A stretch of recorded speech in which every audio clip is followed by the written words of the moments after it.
Today, I am standing with UMC to fight police brutality and to fight for equal rights. Black Lives Matter. We stand united with you. We hear you. We will not sit down and be silent. We will speak up, protest, march, and join forces with organizations that are working every day to bring about change.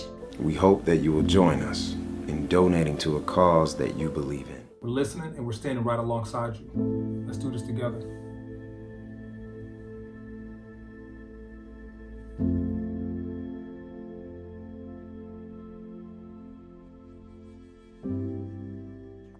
Hello, everyone. Welcome to our Congressional Black Caucus Foundation 2020 virtual discussion, The Intersection of Entertainment and Social Justice. My name is David Morgan, President of the Multicultural Media Correspondence Associations. We are proud to represent diverse Black media stakeholders in working to secure the power that comes from owning content and distribution and controlling how our story is told. I invite you to view a brief video of our organization and our work. We see a media diversity crisis with serious economic, social, and political implications. 40% of the population have no ownership in an industry that represents 20% of the economy. Media bias and stereotyping is fanning the fire of hatred and division. Dying local news outlets are crippling civic engagement. And worst of all, not seeing positive stories about their community is stifling the dreams and aspirations of Black and brown children across this nation.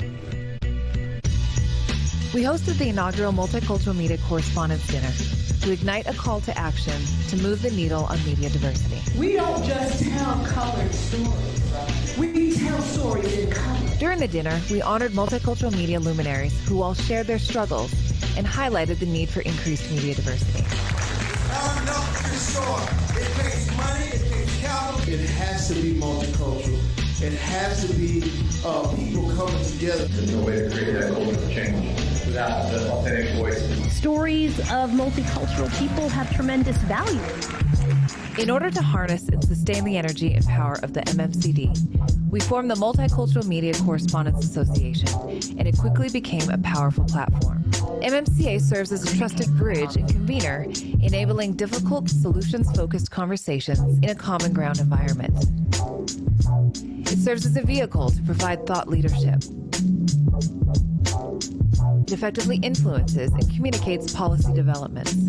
You have to just go at it as if you have the same rights that everyone else has to do what you need to do to fulfill your dream. And it provides information and resources for both individuals and stakeholder organizations. Most notably, MMCA has worked with Representative Demings to introduce resolutions that reaffirms Congress's support for media diversity. We ask that journalists and media professionals join our community and become diversity champions, and that media companies and stakeholder groups become strategic partners by providing funding and support. Together, we can move the needle on media diversity. Thank you.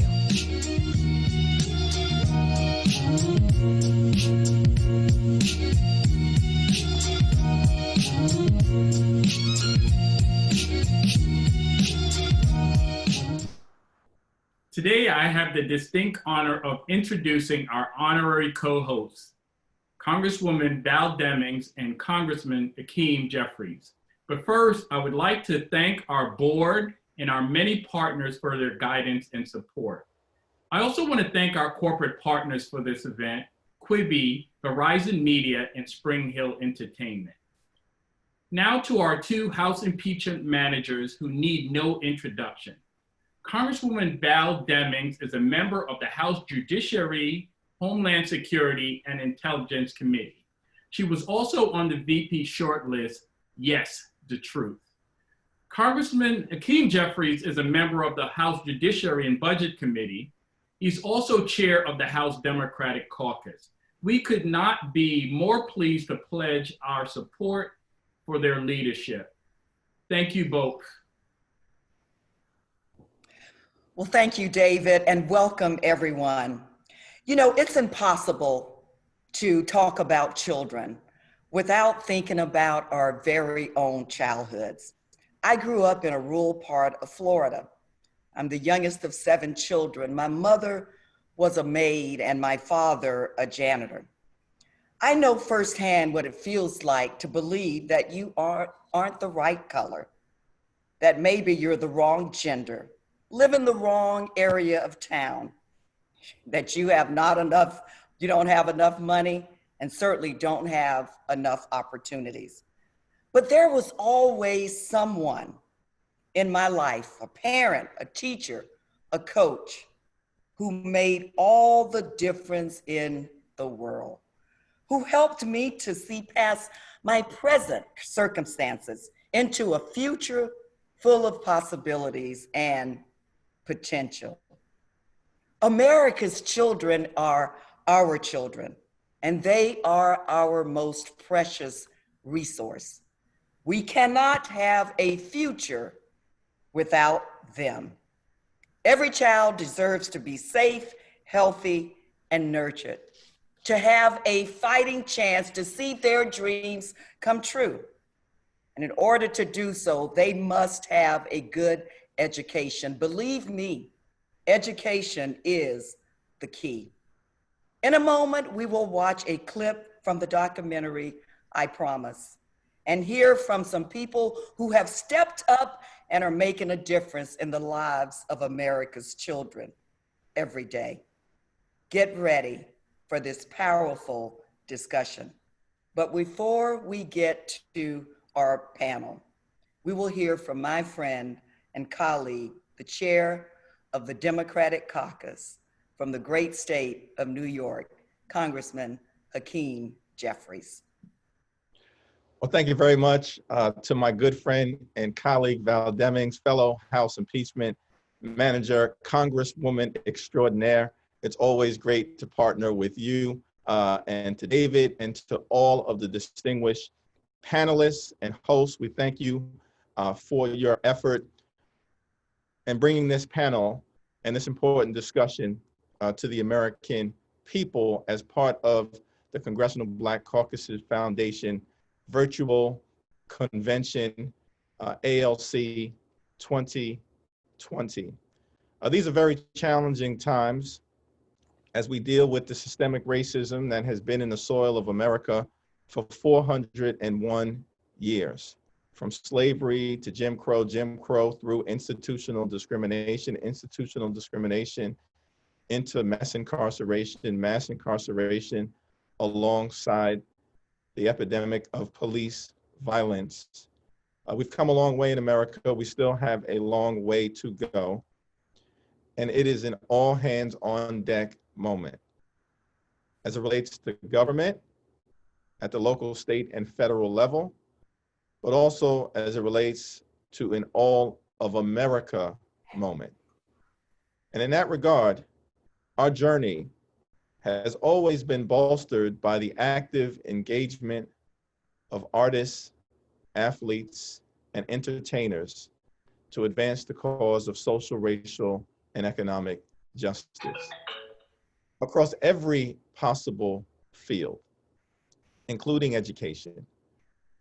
I look forward to hearing the story of the I Promise educational experience and the opportunities that have been created for our brilliant young people, and the model that it demonstrates for what can be done as we move forward to try to create the brightest future for every single child, regardless of race or zip code. Frederick Douglass, of course, once said that it is easier to build strong children than it is to repair broken men. In Brooklyn, we put it a different way. If we don't take the time to give our children opportunity, the system will seize the opportunity to give our children some time. That's the Hakeem Jeffries remix. But we know that the best possible thing that can be done is to level the playing field from an educational standpoint as a pathway for all of our children to be able to robustly experience the American dream. And I'm thankful for those who have charted this path and look forward to our discussion. Well, thank you, Representative Demings and Representative Jeffries, for your words. Now, I hope you're excited. I'd love to get into our panel and introduce our awesome moderator, Tirrell D. Whittley. Tirrell is a marketing expert, CEO of one of the best marketing firms, Liquid Soul. He's a member of the Academy of Arts and Science. He's a board member. He's my friend. He's just awesome. Tirrell, take it away. Thank you so very much. We're very pleased to have a great panel with us today. But before we jump into the panel, we'd like to show you a piece of content from our great partner, QUIBI. And so we would like to give you a sneak peek, a little bit of I Promise. I'm gonna be a police officer, I'm gonna be a nurse. I wanna be a scientist, an actress. Just kinda do my thing. Teachers told me that I wouldn't be able to make it. When you grow up in the inner city, in the projects, no one cares about you. I don't feel safe in the neighborhood. We have an obligation as a country to help those students. Welcome to your first day at the I Promise School. I was happy that LeBron James picked me in the school. I got so excited, I dropped my phone on the floor. I didn't know how to create a school, but let's figure it out. Let's learn together. A lot of our students come to school with trauma. I miss my dad. We're focusing on emotional support. We are creating change. I didn't know that I would love reading so much. There's half the country supporting us, and there's half the country that are like, you're gonna fail. What's at stake? Their lives. I promise to go to school and do all my homework. I promise to ask questions and find answers. I promise to help people. And above all else, And the goal of the school is to have these kids feel like they're superheroes. I promise I'm gonna be somebody.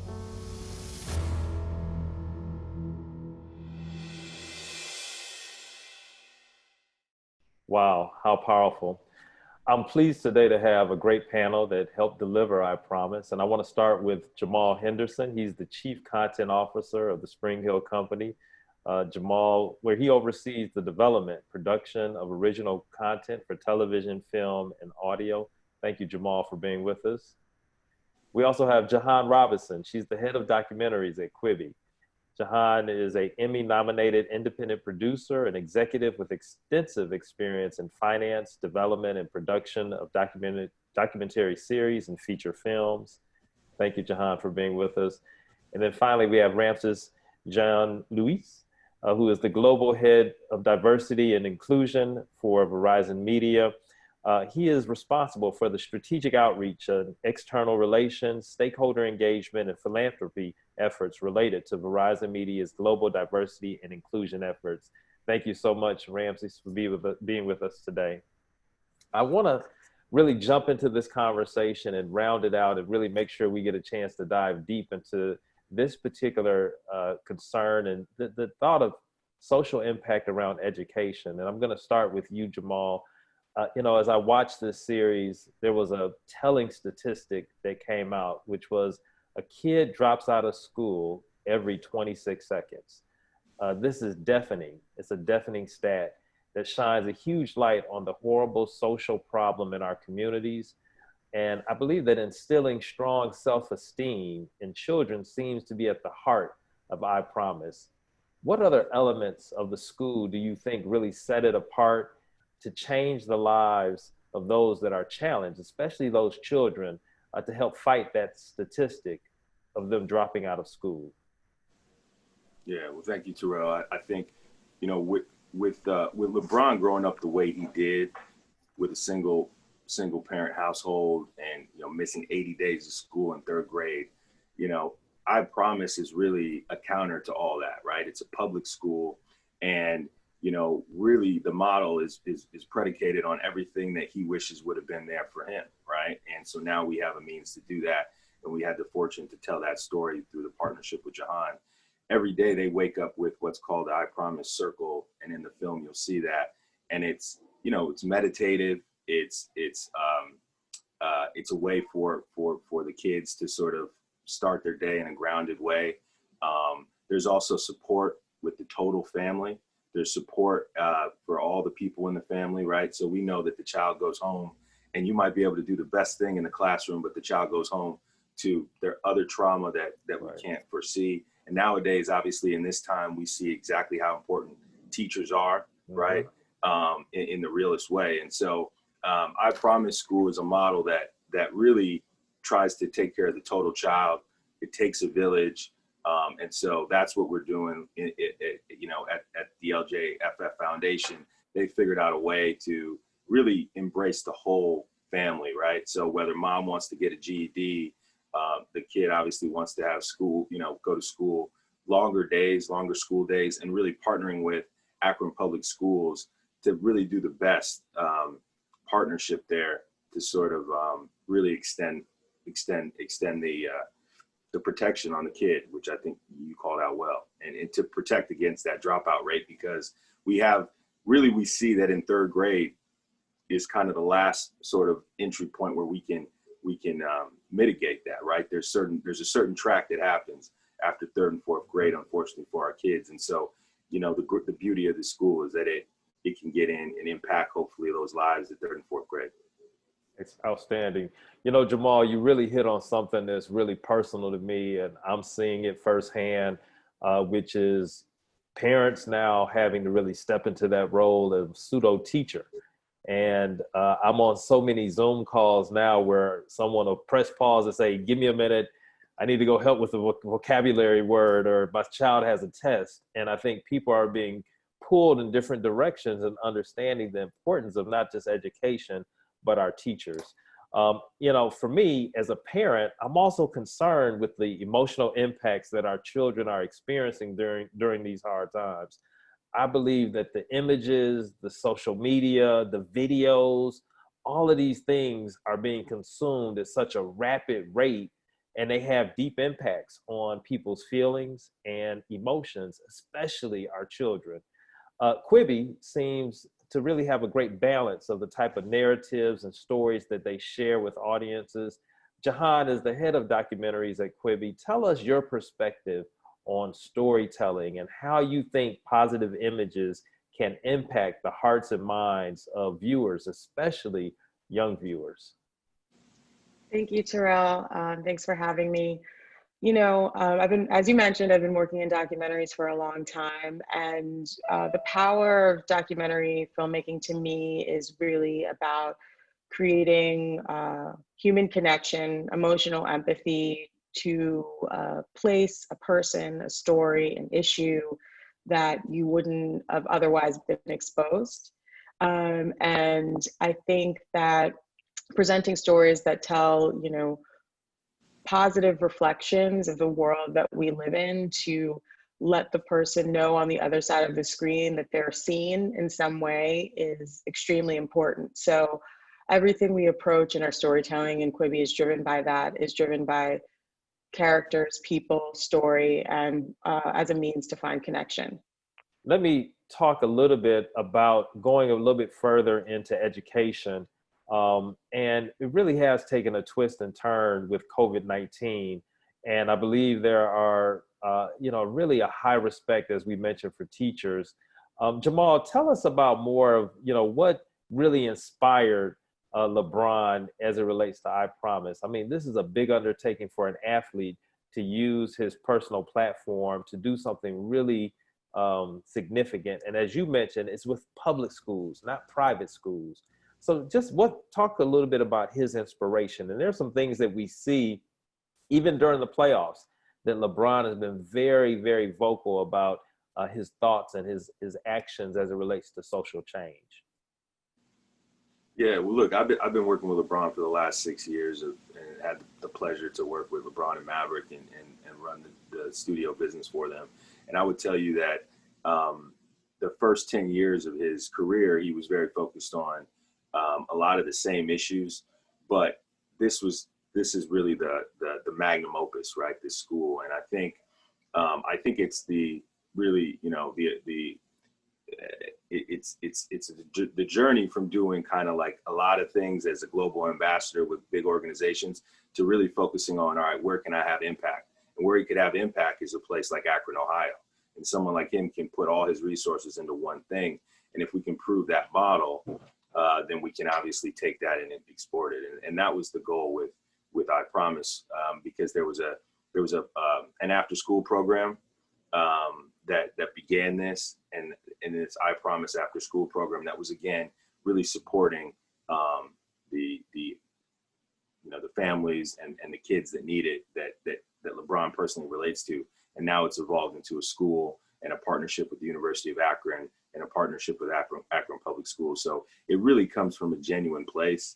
I can tell you firsthand, it's very, very important. And his mom, Gloria, is very, very involved. And, you know, when you see the film, you'll see that she's there and he's there at the school. And it's really not lip service. I mean, this is really, this is hard work. I can tell you there's easier ways to do it if you want to fake it. So this is an exciting thing, and it's important, and it's, you know, it's by far the most important thing, you know, that he's doing in a philanthropic space. I'm going to switch gears just a little bit. Ramses, I'd love to talk about some of what our legislature is dealing with as it relates to the constant attacks and challenges on media companies. And I think that getting the facts out to citizens is so important and necessary within our democracy. While some of the attacks launched may be unfounded, how can media companies like Verizon Media help get the issues and stories specifically of Black Americans out front? Okay. Thank you, Tirrell. Very excited to be here with our esteemed panel and to be a part of this conversation. And that's a great question as well in terms of what can we do. So, you know, just in general at Verizon Media, you know, we believe and we value diversity and inclusion. And we believe it's important to take a holistic approach to diversity and inclusion just overall. So one, I have a 5-tiered strategy where one is governance. At the end of the day, you can't improve what you don't measure. So that's critically important. 2, taking a look at our workforce. How do we make sure that our workforce is reflective of the communities we serve? 3, which is programming, in terms of really making sure that the content that you see on our platforms reflect our larger global communities. Corporate social responsibility is important. Where you show up from a philanthropic standpoint has a lot to say and a lot to communicate about what you value as an organization. And then also as well, really making sure supplier diversity is a priority. You have to spend money in a variety of different communities and really to help businesses grow. But specifically, if we were to double click in terms of what are we doing from a content perspective, what's really important is representation. Representation. So again, we can always do better in the area of representation. So that's an area that we are leaning in on. But in addition to that, what we're doing to make sure that we get the stories out is partnering with organizations like MMCA. You know, during the initial clip that you showed on that final place card, you have a variety of organizations that you can partner with. Those are all of the organizations that we're partnering with. We're partnering with Multicultural Media Correspondence Association, National Association of Black Journalists, the African American Black Film Festival as well, just to really make sure that we're bringing in a variety of people to come and help us. And you have to ask the questions. And the questions are, what are the stories that we're covering? And most importantly, what are the stories that we're not covering? And how can we do a better job covering those stories? And really making sure that we leverage the great talent within our organization to come and participate in the conversations in our editorial suite to really, you know, put that all in context and decide, you know, what are the stories we need to spend a little bit more time on, and how can we amplify voices of underrepresented communities. Oh, that's great. That's great. I'm going to come back to that stories top line in a second. I'd like to toss it over to my co-moderator, Representative Val Demings, who may have a question. You know, every time I view the clip, I'm just so inspired. And every time I hear the little girl say, I want to be a police officer, especially for someone who served in that role for a lot of years, that has to be all about relationship. So please tell me, how do you communicate the issues of the day but help to continue to build the relationship so children can see themselves in any role, in any place, at any time. Yeah, no, I appreciate that. I appreciate that. That's a beautiful, beautiful moment. I think, you know, the school is able to do so much and wrap their arms around the community. And I think the teachers now more than ever, we're learning are worth their weight in gold. I know as a parent, I'm seeing that right now. I got three people doing virtual school as we speak in the house. And so I promise Academy is doing an incredible job now more than ever, where with the students who you can imagine don't have the resources that we all have to do virtual school, right? So sending iPads to the home, supporting virtually, supporting the parent and the mom, and really, if you can see it, you can be it, right? And so putting those people in front of them, and that's what's so important about, you know, the documentary that we were able to partner on with QUIBI is we're able to bring those folks to the school, right? So actually, one of the characters in the documentary, you know, is a police officer who is a retired police officer who now is a security at I Promise School, and so you see a young boy model after this guy, right? And this guy is young boy's in a broken home, but he's seeing now a police officer, and so it's really special. And you're absolutely right. It's about the relationships, and it's about wrapping our arms around the city of Akron and Akron Public Schools, and that's why it's so important that we're partnering, you know, with a public school. Thank you. Let me talk quickly, and this is to Jahan. I want to ask you this question, and this will help close us out. But documentaries have the ability to deliver extreme emotion through storytelling. I Promise seems to hit the heartstrings hard as you view the lives of these 3rd and 4th graders that have been selected to attend this school. What else do you think makes docuseries special from everything else on QUIBI's platforms? Well, I think that they represent the authentic world, right? Like we are at QUIBI are targeting an audience, an adult audience, 25 to 35-year-old millennials, and they want to see things that are real. And they want to have a connection to things that feel authentic versus things that, you know, are sort of manufactured or pandering to them. So we try to do that in all the programming that we have in QUIBI, is to create a really strong and emotionally connected connection to the world, as we were with I Promise. That's fantastic. Thank you so much. This has been a dynamic part 1 discussion. We're getting ready for part 2, and we do have a great moderator, a gentleman by the name of Paxton Baker, who I am closely associated with. Paxton Baker is the former executive vice president for Viacom and general manager for BET Centric Television. He currently is a minority owner of the Washington Nationals, as well as he's the chairman of the board for the Congressional Award, the only nonprofit for Congress. So please welcome Paxton Baker, who will be moderating our second panel. It's a pleasure to have you, Paxton. Thank you, Tirrell. Looking forward to it. We've got a great group of people that will be joining me, and we're phase 2, but let me congratulate all the panelists for phase 1, and we'll be getting into it shortly. Hello, and welcome to a very esteemed group of panelists. My name is Paxton Baker. I'm your moderator for the next hour or so. I'd like to begin by welcoming the honorable members of Congress from the great state of Florida, Val Demings, and from the great state of New York, the Honorable Hakeem Jeffries. We have an esteemed panel today. Joining us will be Isaiah Thomas, Victoria Rowell, and Gina Belafonte. Isaiah Thomas is a Hall of Fame NBA basketball player with a career that spanned about a couple decades, and he is a 2-time world champion. There's been a lot of great people that played the game of basketball, but all of them don't win chips, so Isaiah, welcome. I'd also like to welcome Victoria Rowell. She is a New York Times best-selling author. The book is The Women Who Raised Me, and she's an advocate for education, arts, and foster and adoptive youth, parents, and social workers, and she's also a great actress. Lastly, Gina Belafonte. Gina is an activist, actress, director, producer. She has spent her life and her career in the areas of entertainment and activism. So welcome to our panelists as well.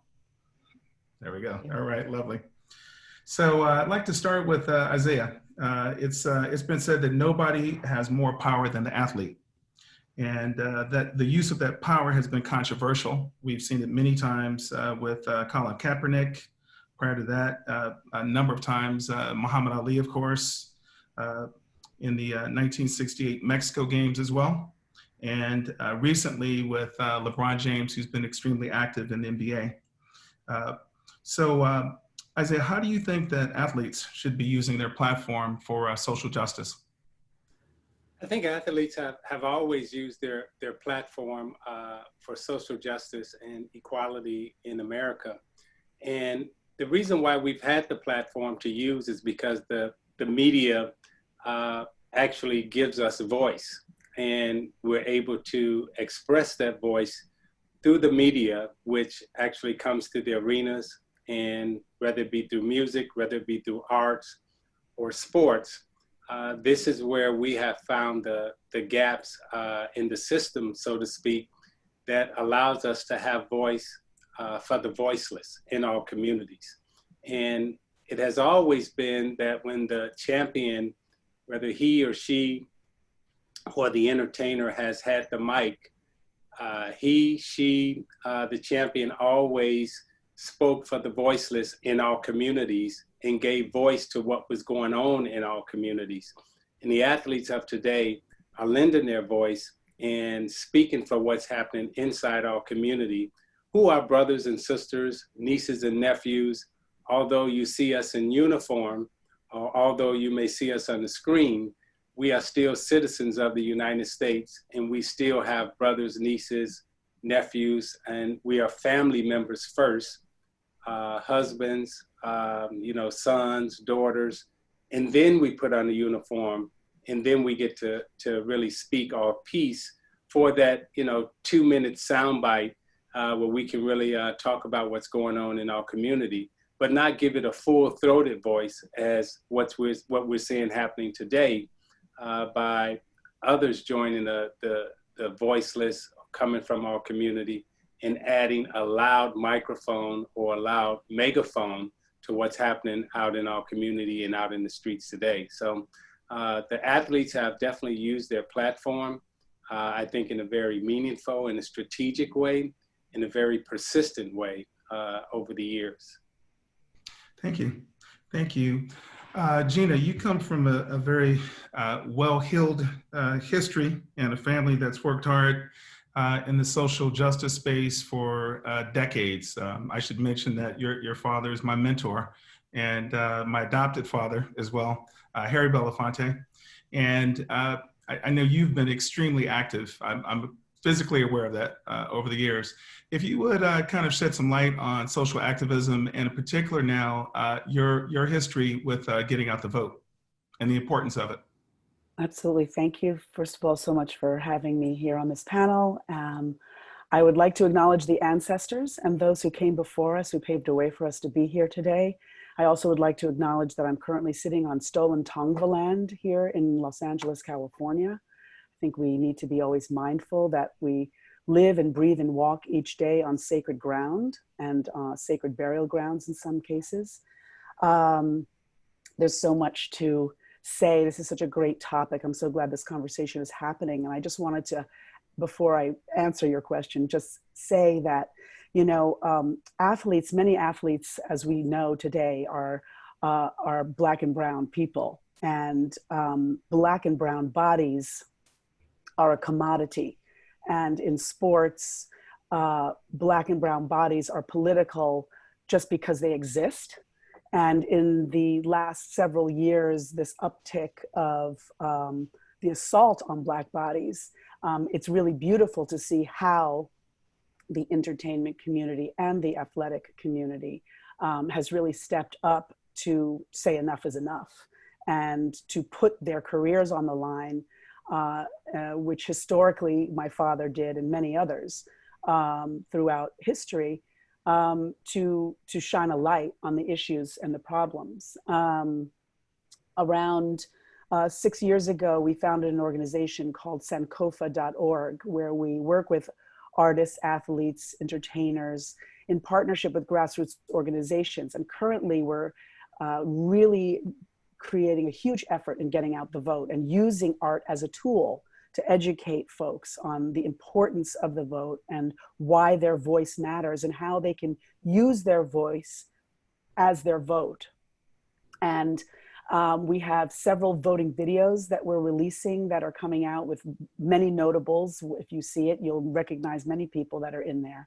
Really encouraging people to get off the fence.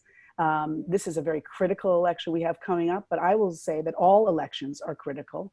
And it's important that we not only focus on presidential elections, but down ballot elections. And elections happen every 2 years, and we need to incentivize our communities to hold a nickel in the quarter. And so we have that. We're also having a concert that's coming up on October 15th called Tu Música, Tu Voz, Tu Voto, where we're focusing on the Latinx community and young Latinxers, and encouraging the Latin community to understand that there's in some cases, they're not only voting for themselves, but they're voting for multiple people in their families who are immigrants, who don't have the right to vote, or who are DACA recipients, etc. And so we feel that the push right now is engaging young people. We're working with young animators and young poets, and really engaging young people to help assist in telling the stories to all of us on the importance of voting. Thank you. Thank you. Victoria, there's been, as it relates to athletes, there's been controversy clearly with the Fox News anchor saying to LeBron, essentially, shut up and dribble. And you're an actress, and many people don't necessarily, they're not aware of the activism of a Harry Belafonte, or many people who've come, as Gina referenced, and the Harry Belafonte's mentor was Paul Robeson, who was one of the first great African-American giants of the screen and otherwise just a brilliant human being. For you, being an actress, people sometimes have the same kind of image of, why are you active? Why is this important to you? You just kind of act for a living, and not necessarily, but you're a writer, you're an author. So for you, how do you incorporate, when you're thinking about writing, producing, or things along those lines, how do you incorporate activism into your work? By the content that I produce, write, and direct. For example, I launched with AMC Networks and the Urban Movie Channel, the only Black streaming company, UMC TV, a show this summer called Trash versus Treasure, which meets below poverty line clientele. So they may live in a room or two rooms, from Carson, California to Jamaica. It really is incumbent upon the producer to really select and for the content to be inclusive of millions of people who live on the fringe and are invisible. Of course, my background growing up 18 years in foster care really dictates the kind of work that I'm interested in. I'm an artivist. I was under artistic house arrest by bringing to bear Sony, CBS, and Bell Dramatic Television for retaliation against me for speaking out on lack of economic inclusion for Black and brown people after working for Viacom CBS for 22 years. It's very important that we not be afraid to speak out and not be afraid that we are going to lose our jobs. The work will still come. I am still working. I just directed a movie for Viacom CBS BET Her, but not without a tremendous drought of retaliation for speaking out on lack of economic inclusion. I want to also bring up day part television, game shows, afternoon news, soap operas, anything that has a $50 million budget a year and does not include Black showrunners, writers, directors, casting, public relations, ad infinitum, needs to be recognized. Anytime the NAACP is papering a multi-year deal with Viacom CBS, day part television needs to be a part of that conversation. So look, there's a lot to do, there's a lot to say, there's a lot at risk, but I don't want this moment to be a moment in time. The movement has to be more than a moment. It has to equate to votes. It has to equate to economic inclusion, because without economic inclusion, we can't get the health care for the frontline workers. We can't get the housing. Homelessness impacts health care. So when I go to the set, it's not just about knowing my lines. It's always been dictated by seeing such disparity in this country growing up in foster care. But I cannot overstate how important it is to have C-suite change from the top down, bottom up. Unless we have corporate C-suite change, corporate offices diversified, we will not see change. So we have an unreal amount of time left, I should say, an infinite amount of time left. So if we can just grab a couple quick questions in and really, really quick answers. So Isaiah Thomas, Isaiah, since George Floyd's death, have you seen a change, like even kind of more dramatic change in athleticism and activism among athletes? I've seen, more intensity in terms of the protests and the voice, and again, the persistence of keeping it going. And this is a moment in time that is unlike, the time that all of us shared in the 60s, where we made significant changes here in America in terms of the way we would live and the way we would be governed. And I think this is another moment in time. We've had kind of glimpse blimps in the time period, but this moment that we're in right now, the intensity of the moment, the joining of not only young and old in terms of generations, but different people of color, different backgrounds, races. I mean, the blanket and the quilt that is out in the street in terms of protests is just not. It's just not one space or place. It really is internationally and universal, where everybody is speaking to our cause and our plight here in America and asking this system to really make changes. And I think Floyd's death intensified it, and I think Blake's death intensified it. Those sacrifices that have been always made in our communities, it is good to see now that that they're not going to be forgotten, and there's an intensity right now that's really coming from this young generation that is saying, we demand change, we won't change, and I think it's up to all of us to make sure that change occurs. Okay. So Gina, same question as relates to the marches. I personally know you've been participating in marches for a long, long time. So since George Floyd's passing, if you would kind of maybe give us some light on what you've experienced with regards to marches. Well, I think it's really important to just say that it's a tipping point, because like the 60s, we've really been marching forever, it feels like. It's, I think that the new resurgence was with Trayvon, and then with Mike Brown, and then with Eric Garner. I mean, it's just been an onslaught of death. And I also want to highlight those, first of all, Breonna Taylor is very rarely mentioned. And I think she needs to be brought to light too, because it's a different kind of police violence that we need to recognize. And I also want to suggest that where there's also many people who have not died, and it's important to see how police brutality and the manipulation of police departments and the lies and the misconduct is rampant in our cities. And Black and brown people are the recipients of most of that conduct. I think it's really wonderful to see the shift in this moment, the diversity and the inclusiveness of so many people, not only in the United States, but around the world, who are coming forward. But the pressure needs to continue. As I keep saying, it's not just in this moment. There's so many things that need to shift. And if you look at the work of For Freedoms or Hank Willis Thomas, and how he uses pop culture and athleticism in particular to emphasize the way in which we use Black and brown bodies, as I said earlier, as commodity, or if we look at the way in which young people are really coming out into the streets and demanding almost a new Reconstruction period as well. Brian Stevenson, who's another perfect example of great minds, Color of Change, the movement for Black lives. There are multiple ways in which we need to come forward and get our information and understand how we can all participate and how we need to have a new paradigm moving forward. So thank you for that. Victoria, from your end, as far as activism in the Hollywood community, would you kind of share some thoughts on that current activism and what you think could be done better and more?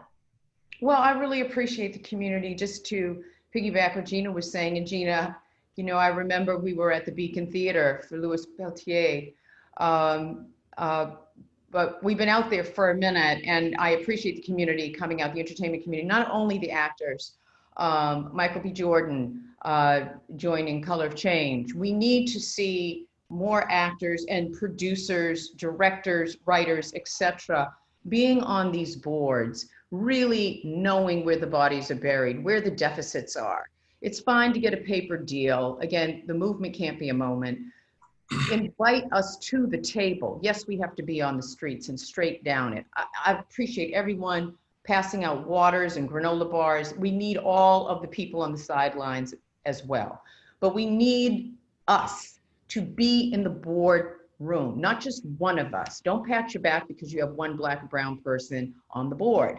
We need to diversify those boards.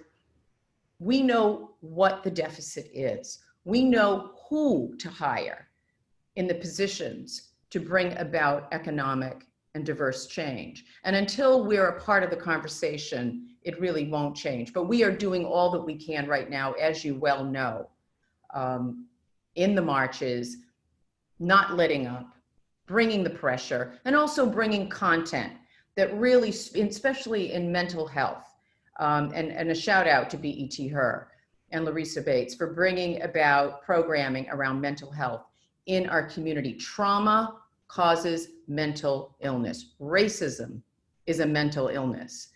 And I appreciate that BET is really putting an emphasis on mental health in the community. Thank you. So there's never enough time to discuss important issues. I'd like to unfortunately wrap, but I'd like to thank again the Honorable Val Deming from Florida, the Honorable Hakeem Jeffries from the great state of New York. The panel has been the intersection of entertainment and sports and social justice. I'd like to thank our guests, Isaiah Thomas, Hall of Famer Isaiah Thomas, Gina Belafonte, and Victoria Rowell. It's not about famous people. It's about people getting things done. So I'd like to encourage each of you in your own community, as we'll state a little bit earlier, to vote on the local elections, vote on the up and down ballot. Voting can never be overemphasized. And also the registration part. And then lastly, not just voting, but also if you get called to be a member of a jury, to show up for jury duty, the importance of that can never be overestimated. So Paxton Baker, thank you so much for your time. And I want to encourage everybody to register to vote and to vote. Thank you. Thank you. Thank you. Thank you, Paxton. Thank you, Paxton. I just want to thank everybody and just turn it over to our esteemed members for any closing comments. Well, thank you so much, David and Paxton. Thank you so much for serving as a fantastic moderator today during this very important discussion. I also want to thank all of our participants. I think we could have gone on all day long, or over a couple of days. Victoria, thank you for the span of what you are doing. I served as a foster care counselor, not just being an activist, but also taking care of children, working to give them a brighter future. Thank you so much. Gina, I want to thank you of the work you're doing and for that very important bridge of bridging the past to the present. You reminded me of the passage, we drink from wells we did not dig. And so it's so very important to marry the two together as we move forward. Isaiah Thomas, thank you for just having such a powerful voice through the years. We know that activism is deeply rooted in our sports, and we've already talked about some of it.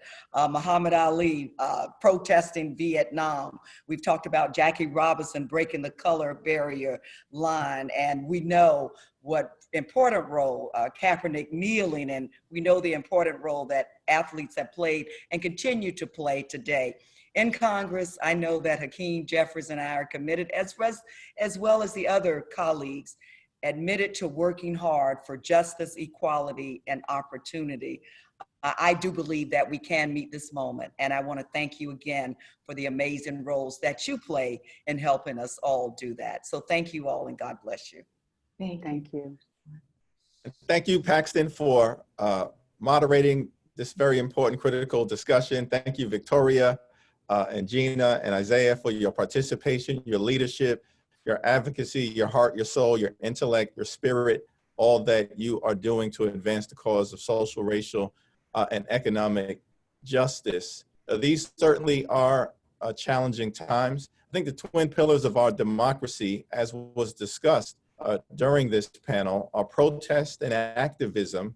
You know, the right to petition your government anchored in the First Amendment, freedom of speech, freedom of assembly, freedom of expression, to demand change, as people throughout America are doing, as athletes and artists and entertainers are doing. That's one of the most important pillars of our democracy. The other, of course, is voting, because we are more likely to achieve change if the people who serve in office share the values of those who are petitioning the government. And the way to bring that about in a democracy, in a system designed to be a government of the people, by the people, and for the people, of course, is to vote. And lastly, as I close out this discussion, the role, of course, of artists and entertainers and athletes has been so critical on our journey toward a more perfect union.